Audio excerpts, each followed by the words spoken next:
It started as a simple weekend away. Just me, the quiet, and a cabin deep in the woods, miles from anyone. I had rented it online, a small, old place built for hunters back in the day. The pictures showed a cozy interior, a wood-burning stove, and nothing but trees for miles. It was exactly what I needed. A break from work, from city noise, from people. The drive was long, winding roads turning into dirt paths. I lost cell service an hour before I even got close. When I finally pulled up, the cabin looked almost exactly like the pictures, just more worn down. The logs were dark with age, and the roof sagged slightly. The porch creaked under my weight as I stepped up. A single key was left under a loose board, just as the owner had told me. Inside, it was simple. One main room with a fireplace and a small kitchen in the corner. A table with 2 chairs, a couch pushed against the wall. A narrow hallway led to a tiny bedroom and a bathroom. No TV, no Wi-Fi, just silence. I liked it at first. The first day was peaceful. I collected wood, made a fire, and cooked a simple meal. At night, I sat outside and listened to the forest. Owls, rustling leaves, the occasional snap of a branch in the distance. Normal sounds.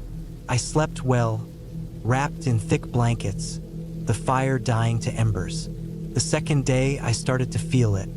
Something off. It was little things at first. The woods were too quiet that morning. The usual bird calls weren't there. Even the wind felt still. I brushed it off and went about my day, hiking a bit, chopping more wood. I kept telling myself it was just me getting used to the isolation. That night, things got worse. I woke up around 2 a.m. to a noise outside. It wasn't an animal, not the shuffle of a deer or the quick steps of a raccoon. It was slow, purposeful, like footsteps. I held my breath, listening.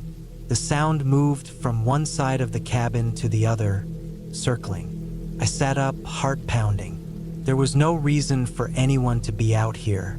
The nearest town was nearly 30 miles away. I reached for the flashlight I had placed by the bed, but I didn't turn it on. I just listened. The footsteps stopped. Then a soft scrape against the wall. My stomach turned. I forced myself to move, quietly stepping out of bed and grabbing the small hunting knife I had brought. I crept toward the window, trying to see outside without revealing myself. Nothing, just darkness. I stood there for what felt like hours before crawling back into bed, knife in hand. Sleep didn't come easy. Every tiny noise made me jump. Eventually, exhaustion won. I drifted off just as the first hints of dawn lit the sky. The next morning, I checked around the cabin. There were no footprints, no sign of anyone. I almost convinced myself I had imagined it, but I couldn't shake the unease in my gut. I decided to cut my trip short. I packed my things quickly, stuffing my bag with what little I had brought.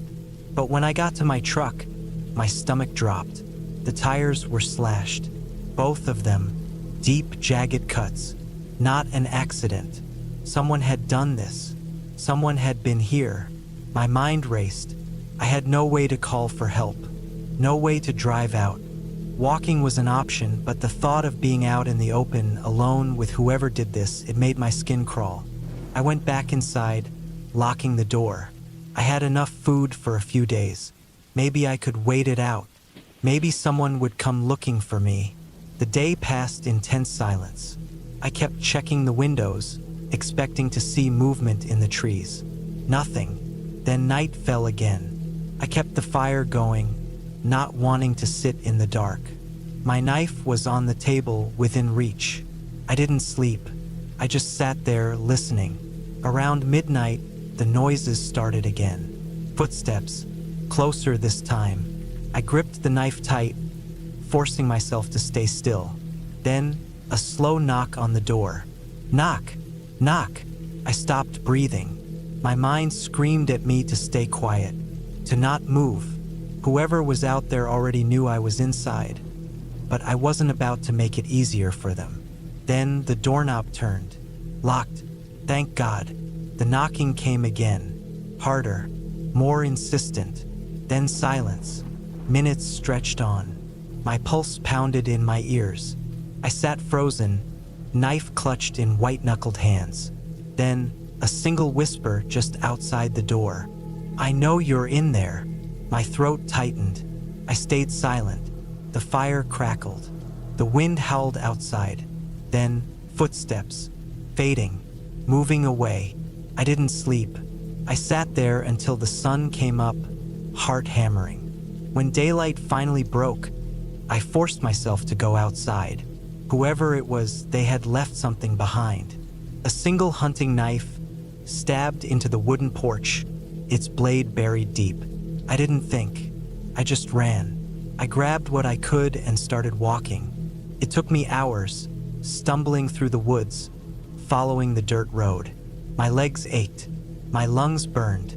But I didn't stop until I saw another person. A ranger making his rounds.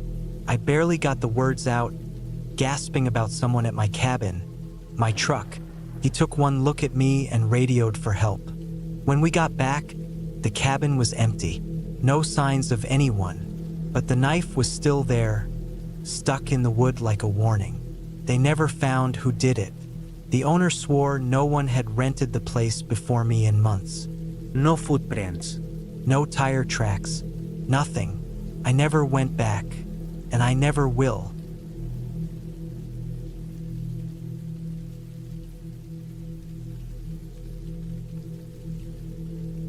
I never liked the idea of going into the woods alone. Something about being surrounded by nothing but trees and silence always made my skin crawl. But after the last few months of nonstop stress, I needed a break. Work was killing me, and my personal life wasn't any better.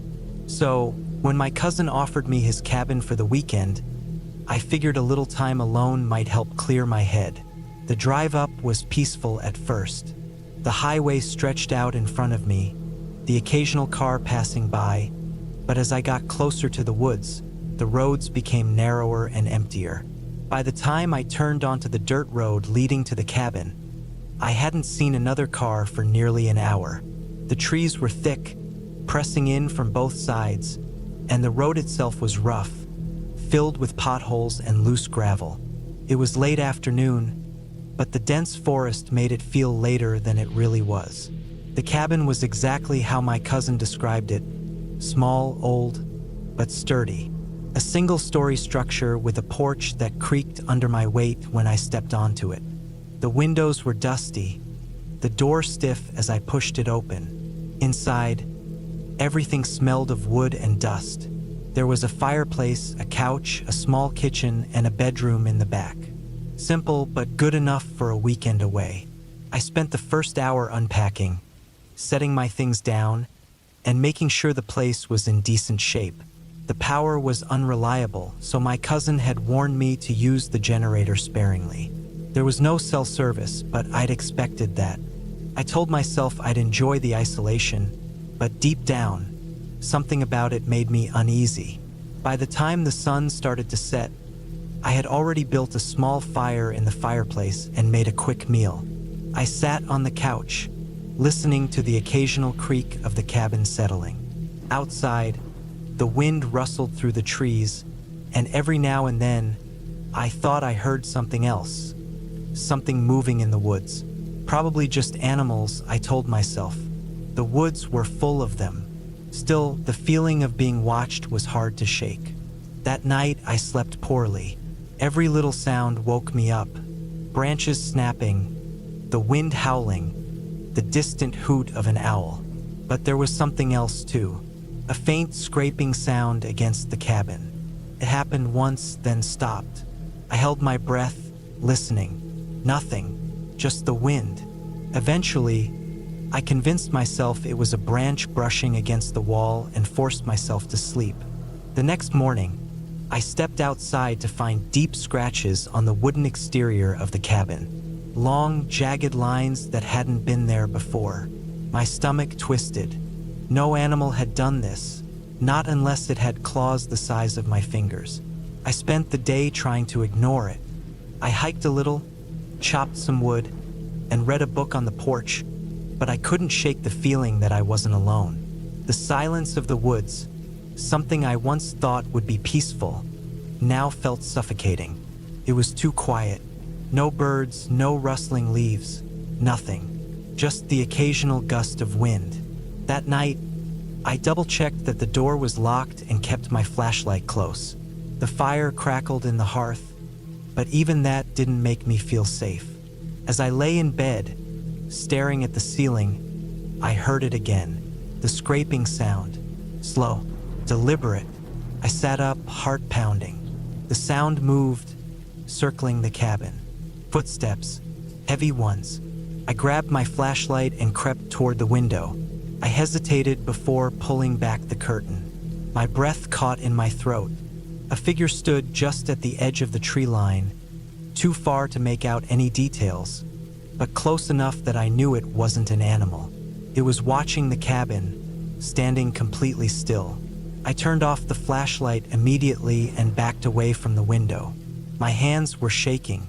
I locked the bedroom door, even though I knew it wouldn't do much if someone really wanted to get in. I sat on the floor, my back against the bed, gripping the flashlight like it was a weapon. The footsteps came closer, slow, deliberate steps around the perimeter of the cabin. Then, a faint tap at the window, just one. Then silence. I didn't sleep at all that night. I stayed right where I was until the first light of dawn crept through the window. When I finally gathered the courage to check outside, there were footprints in the dirt. Not animal tracks, boots. They led from the tree line to the window and then disappeared back into the woods. I packed my things within minutes. I didn't care about the food I left behind or the fact that my trip was supposed to last another day. I wasn't staying another second. The drive back felt like the longest of my life. I kept looking in the rearview mirror, half expecting to see someone standing in the road behind me. But I never did. When I finally reached town, I called my cousin and told him everything. He was quiet for a long time before finally saying, "You're not the first to leave early." I didn't ask what he meant. I didn't want to know. I just knew I'd never go back.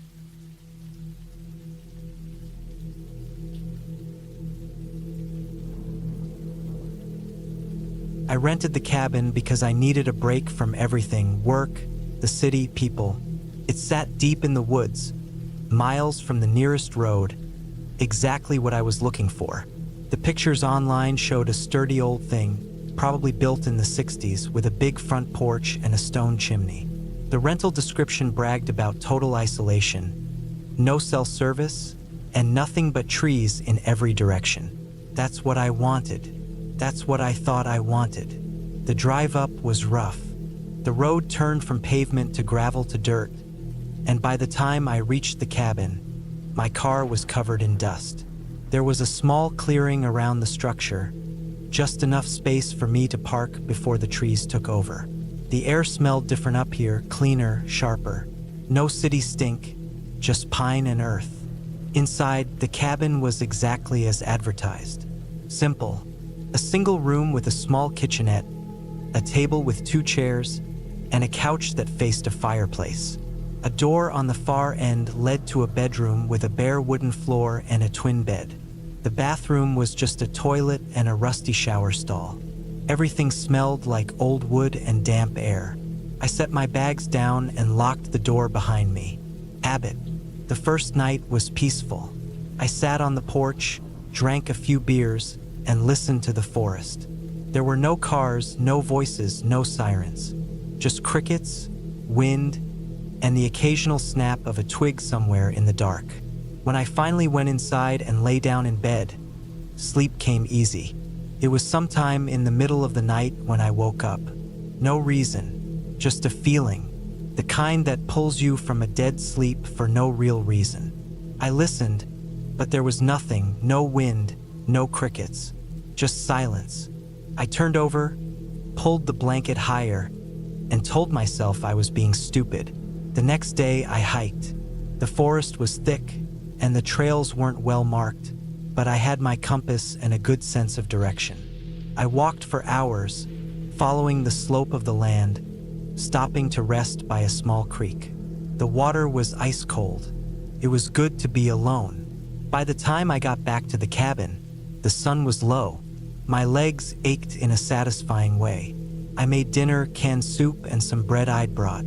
I ate by the fire, the heat from the flames battling the chill that settled in as night fell. That night, I woke up again. Same feeling, like something was wrong. I stayed still, listening. My brain tried to find a reason for why I was awake. The wind? An animal? But there was nothing. Just silence. A heavy, pressing silence that made my skin crawl. I got up, walked to the window, and peered out into the dark. The trees stood still, the night empty.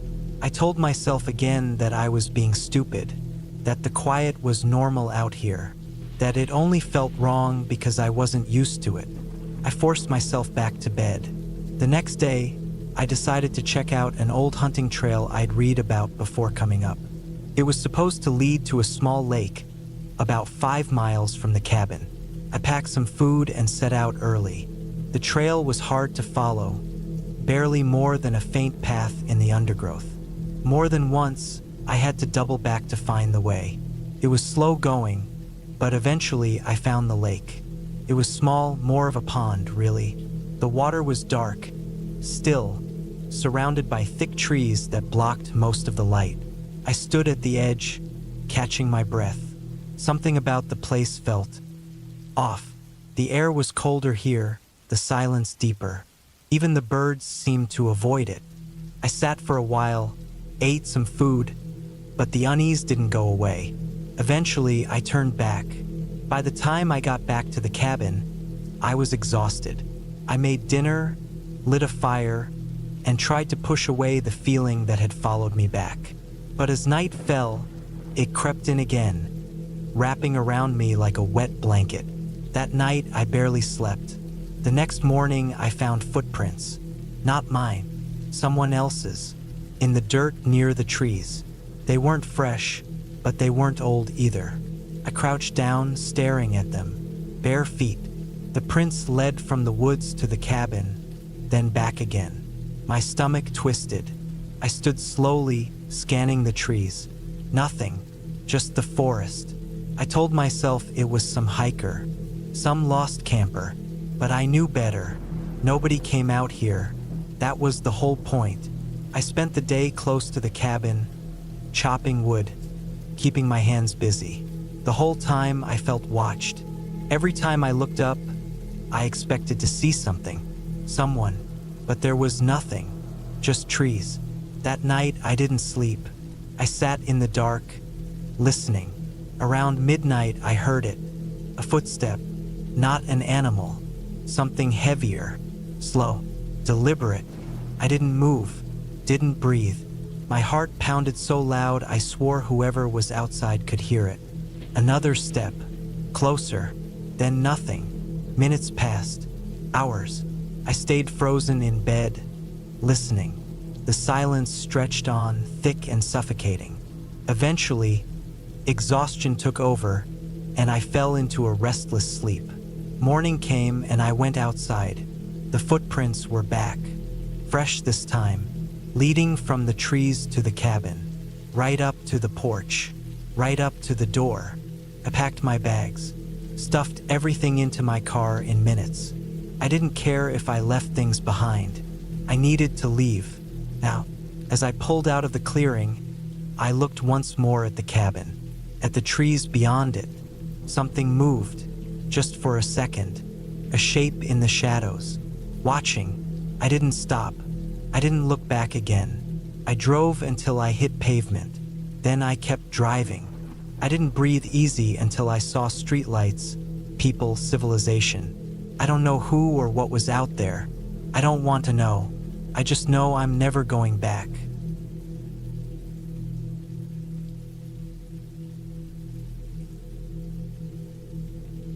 I never should have come out here alone. That thought kept running through my head as I sat in the cold, dark cabin, listening to the wind howl through the trees outside. The place was supposed to be a getaway, a chance to disconnect from the world and clear my head, but now it felt like a trap, like I'd walked willingly into something I didn't understand. The cabin itself was nothing special, just a small, one-room structure deep in the woods, miles away from the nearest town.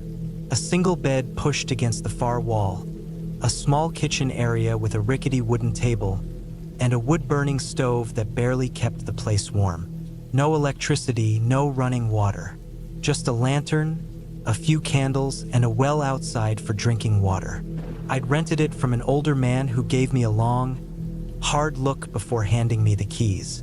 He didn't say much, just warned me that cell service was spotty and that the woods could be dangerous if I wasn't careful. I'd laughed it off at the time. I wasn't planning on wandering too far. The first night was uneventful.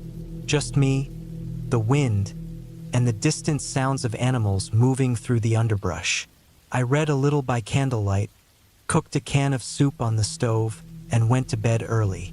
It was nice, peaceful even, but by the second night, something felt off. It started with small things. The sound of twigs snapping just outside the cabin, too close to be just an animal passing through. A rustling noise near the window, like something or someone was standing there, watching. I told myself it was just my imagination, that I was letting my nerves get the best of me. But then the noises didn't stop. I woke up in the middle of the night to the sound of heavy footsteps outside. Not the light, quick movements of a deer or a raccoon. These were slow, deliberate, crunching through the dead leaves. I held my breath, heart pounding so hard I thought it might burst out of my chest. The footsteps circled the cabin, pausing every so often, then starting again. I reached for my flashlight, my hand shaking as I clicked it on and aimed it toward the window. Nothing, just darkness and trees swaying in the wind. But the footsteps had stopped. I didn't sleep much after that. Every little noise had me on edge. When the sun finally came up, I felt a small sense of relief. But I couldn't shake the feeling that I wasn't alone out here. I went outside to check around the cabin, looking for tracks. The ground was damp from the previous night's rain, and sure enough, I saw them. Footprints, large ones. They led from the tree line, circled the cabin, and then disappeared back into the woods. I tried to rationalize it. Maybe it was a hiker, lost and looking for shelter. But why wouldn't they have knocked? Why just walk around in the dark like that? I told myself I was being paranoid, but deep down, I knew something wasn't right. That night, I made sure to lock the door and shove a chair under the handle for good measure. I kept my flashlight and a knife close by just in case. The wind had died down, and the silence was even worse. Every creak of the old wooden cabin made my stomach tighten. Then, around midnight, the noises started again. This time, they were closer. The footsteps, the slow, deliberate movement outside. Then, a soft scratching at the door. My breath caught in my throat. It wasn't an animal. It wasn't the wind. Someone was out there. I sat frozen, gripping the knife so tight my knuckles turned white. The scratching stopped. A long silence followed. Then the handle of the door rattled. I didn't move, couldn't. Whoever was out there wasn't trying to be quiet anymore. The door shook as if someone was testing its strength. I thought about yelling, about trying to scare them off, but my throat felt dry, and I couldn't force the words out. Then, just as suddenly as it had started, it stopped. I sat there for what felt like hours, waiting, listening. Nothing. Eventually, exhaustion took over, and I must have dozed off because I woke up to the pale light of morning streaming through the window. My first thought was that maybe I'd imagined it all, that maybe I was just overtired and letting my mind play tricks on me. But then I saw the door. The wood around the lock was splintered, like someone had tried to force their way in. My stomach dropped. This wasn't my imagination. Someone had been out there trying to get inside while I slept. I grabbed my things, threw them into my bag, and was out the door within minutes. I didn't look back. I didn't stop walking until I reached my car, parked at the edge of the long, winding dirt road that led back to civilization. I locked the doors, started the engine, and didn't breathe easy until I was miles away. I never told anyone what happened. Not really. When people ask why I cut my trip short, I just say that I wasn't feeling well, that the solitude got to me. But I know the truth. I know that I wasn't alone out there, and I'll never go back.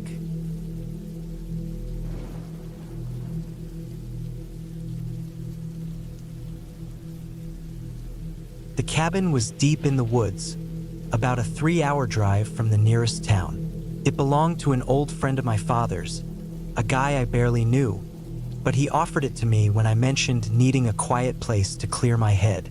He said no one had been up there for years, and that was part of the appeal. No cell service, no neighbors, just me and the trees. The drive up was uneventful.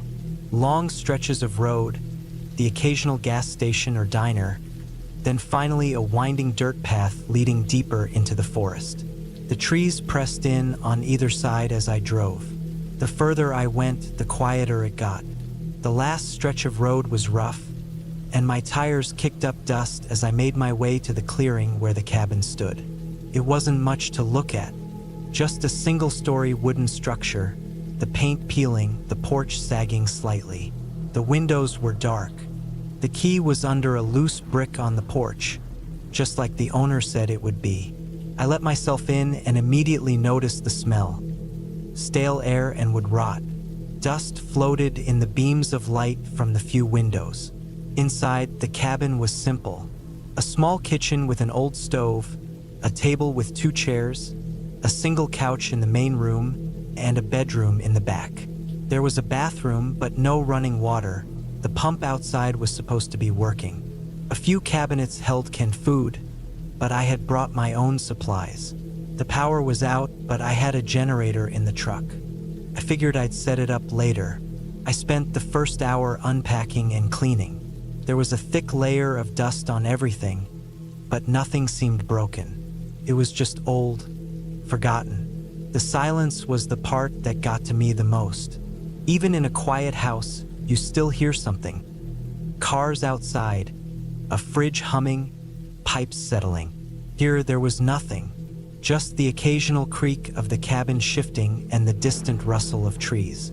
That first night was fine. I made a small fire outside, ate a can of soup, and read by flashlight until I got tired. The bed was uncomfortable, but I fell asleep eventually. The second night was when things got strange. It started with a sound outside, a branch snapping, then another. At first, I figured it was just an animal, but then I heard something heavier, footsteps, slow, deliberate, not the random rustling of a deer or raccoon. I turned off my flashlight and sat up in bed, listening. The footsteps stopped. I told myself it was nothing, probably just my imagination making something out of normal forest sounds. But I couldn't shake the feeling that someone was out there. Eventually, I convinced myself to go back to sleep, but it took a while. The next morning, I went outside to check around the cabin. I saw tracks in the dirt. They weren't mine. They were fresh, leading around the side of the cabin, stopping just under the bedroom window. That's when I started feeling uneasy. Maybe it was a hunter, maybe someone passing through. But why would they walk around my cabin in the middle of the night? Why would they stop and just stand under the window? I spent the day trying to shake the feeling, but it lingered. I kept looking over my shoulder, listening for anything unusual. As the sun started setting, I found myself dreading the night. That evening, I locked the doors and double-checked the windows. I even moved one of the chairs in front of the door. I tried to read, but I couldn't focus. The silence felt heavier than before, like the woods were waiting for something. Then the footsteps came back. Slow, measured steps moving through the trees. Not close enough to see, but close enough to hear. I turned off the lantern and sat in the dark, gripping my knife. The steps stopped. Then, after a long pause, I heard a soft tap on the window. I didn't move. I barely breathed. My heart pounded in my chest. The tap came again, slower this time. I didn't dare look. Whoever, whatever it was, they were right there. I don't know how long I sat like that, but eventually, the sound stopped. I stayed awake until the sky started to lighten, gripping that knife the entire time. When morning came, I forced myself outside. There were more footprints in the dirt, leading around the cabin. No tire tracks, no indication that someone had come and gone by vehicle. Just footprints. I was done. Whatever was going on, I wasn't going to stick around to find out. I packed up as fast as I could and loaded my truck. As I pulled out of the clearing, I looked in the rearview mirror. Someone was standing at the tree line. I only saw them for a second, a dark shape just barely visible between the trees. They weren't moving, just watching. I didn't stop. I didn't look back again. I just drove, faster than I should have on that rough road, barely breathing until I hit the highway. I never told the cabin's owner what happened. I never told anyone, really. What would I even say? That someone was out there, in the woods, watching me? That someone walked around my cabin at night, tapping on the window? That I saw a shadow in the trees before I left? No one would believe me, but I know what I heard. I know what I saw, and I know I'll never go back there again.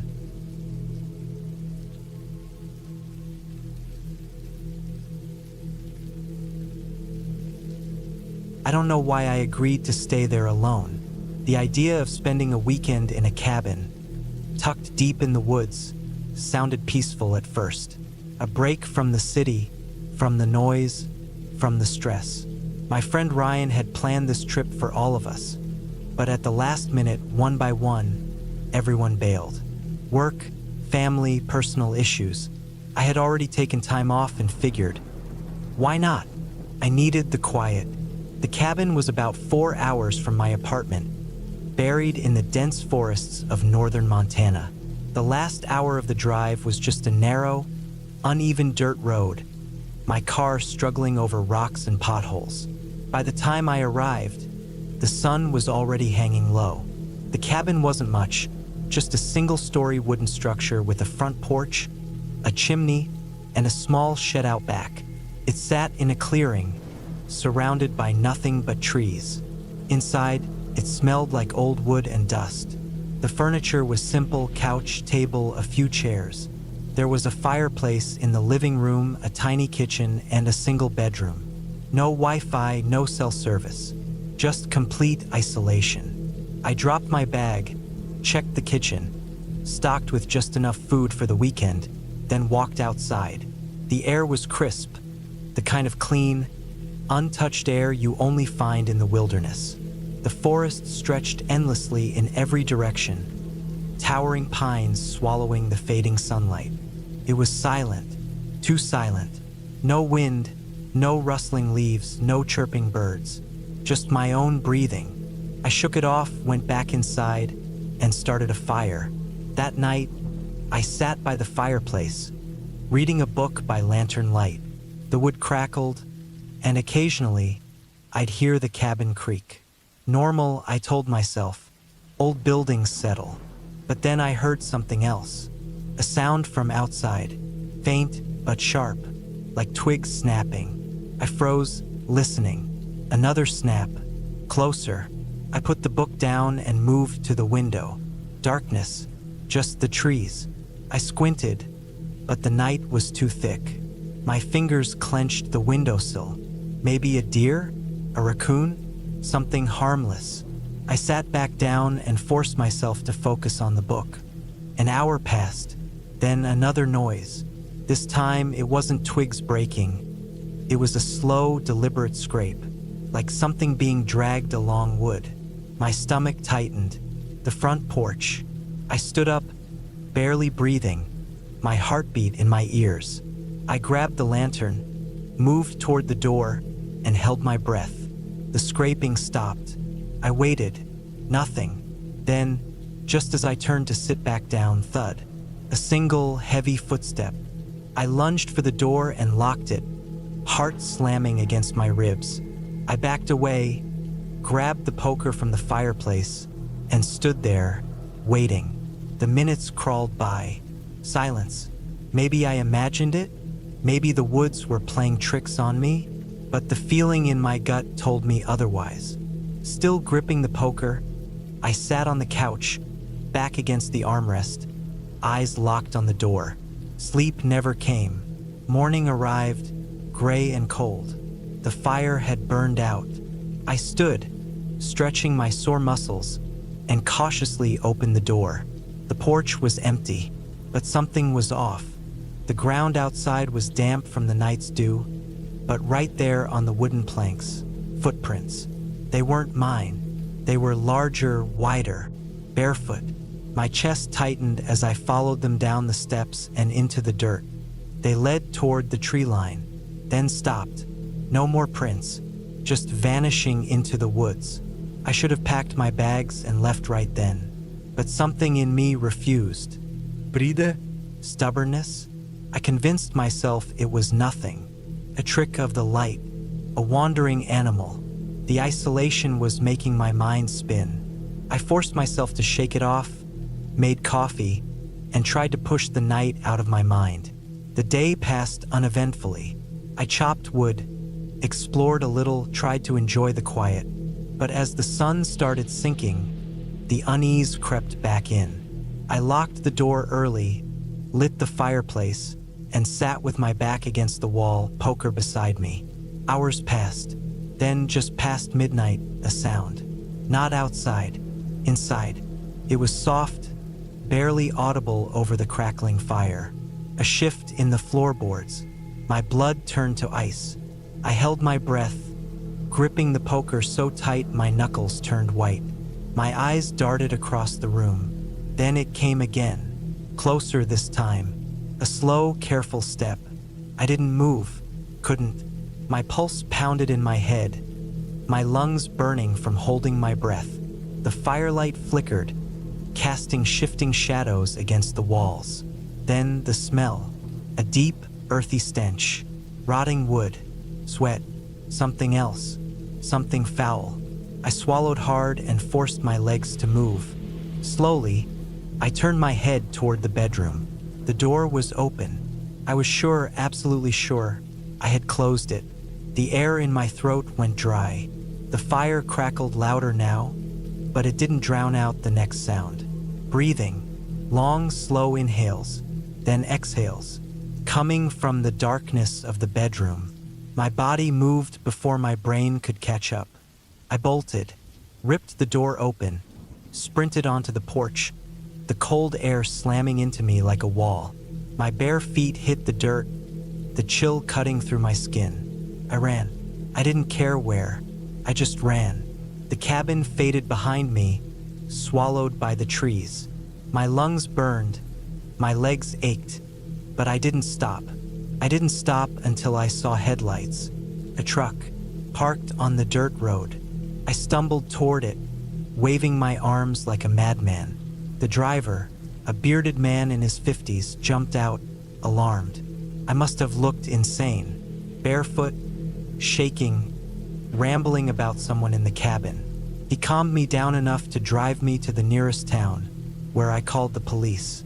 When they arrived at the cabin, they found the door wide open. No sign of forced entry, nothing stolen. But inside, in the bedroom, they found something that made my stomach turn.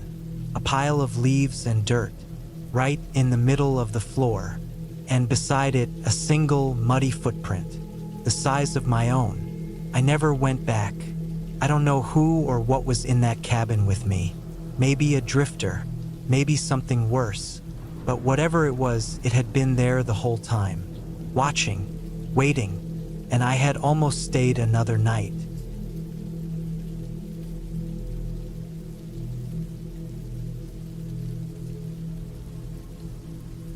I was never the type to believe in bad omens, but looking back, maybe I should have taken the warning signs seriously. It started with something simple, a change in the weather. The trip to the cabin had been planned for weeks. and I wasn't about to let a forecast of sudden storms change that. I needed the break. Life in the city had been weighing on me, and the idea of a few days alone in the woods sounded perfect. No phone calls, no traffic, no obligations, just quiet. The cabin itself was a rental, something I had found online. It was far from town, buried deep in the woods, exactly what I wanted. The pictures showed a well-maintained structure, nothing fancy but solid enough, with a wood stove and a small dock leading out to a private lake. The drive there was uneventful, though the last few miles of road were rougher than I expected. Gravel turned to dirt, and dirt turned to something that looked more like an overgrown trail than a road. By the time I arrived, the sun was setting behind a thick wall of trees. The cabin looked smaller in person, older too. The paint on the wooden exterior had started to peel, and the porch sagged slightly in one corner. Still, it was nothing I couldn't handle. I unloaded my bags, locked the car, and stepped inside. The first thing I noticed was the smell. It was the kind of scent old wood carries, mixed with something damp. Not quite mold, but close. The place had been cleaned before my arrival, but the air felt stale, like it had been closed up for too long. I opened a few windows and set my bags down near the couch. The main room was simple: a small kitchen against one wall, a couch and a table in the middle, and a fireplace that hadn't been used in a long time. The bedroom was just big enough for a bed and a dresser. The bathroom had a cracked mirror but running water, which was good enough for me. The first night was uneventful. I made a quick dinner, listened to the sounds of the forest, and let the exhaustion from the drive take over. I slept deeply, waking only once when the wind picked up outside. It rattled the windows hard enough that I had to get up and check the locks. Satisfied that everything was secure, I crawled back into bed and drifted off again. The second day was when things started feeling off. I spent most of the morning outside, walking around the lake, enjoying the solitude. The air was crisp, the sky was gray, but the quiet was exactly what I needed. It wasn't until I got back to the cabin that I noticed something strange. The front door was open, not wide open, but just enough that it hadn't latched properly. I was sure I had locked it before leaving. I stood there for a moment, listening, but the woods were silent. No wind, no movement, just stillness. I stepped inside cautiously, scanning the room. Everything looked the same as I had left it. My bag was still on the couch, my jacket draped over the chair. The only thing that was different was the smell. It was stronger now, that damp, rotting scent, like wood left to decay in a wet basement. I checked the windows, all closed. The back door, still locked. I chalked it up to my own mistake.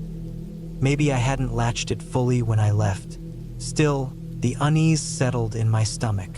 That night, the wind returned, stronger than before.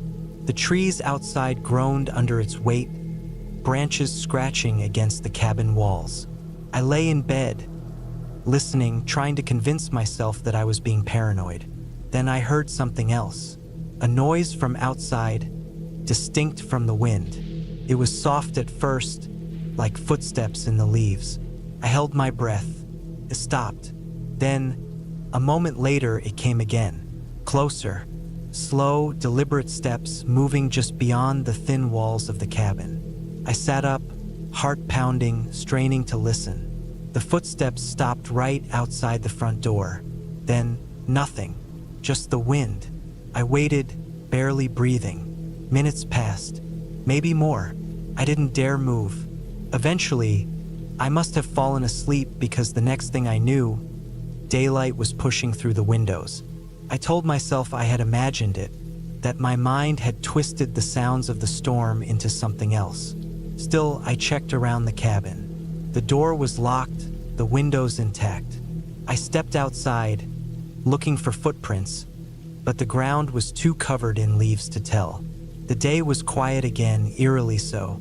No birds, no rustling in the trees, just an unnatural stillness. I decided to leave that afternoon. Maybe it was paranoia, or maybe it was the way the air felt heavy, like something unseen was watching. I packed quickly, tossing my bags into the car and locking up the cabin behind me. The road back felt longer than before, the trees pressing in closer. I kept checking my rearview mirror, expecting to see something, someone, but there was nothing. When I finally reached town, I stopped at a gas station to get something to drink. The clerk, an older man with tired eyes, glanced at me as I walked in. "You all right?" he asked. I nodded, hesitating for a second before saying, "Yeah, just stayed at that cabin up past the lake."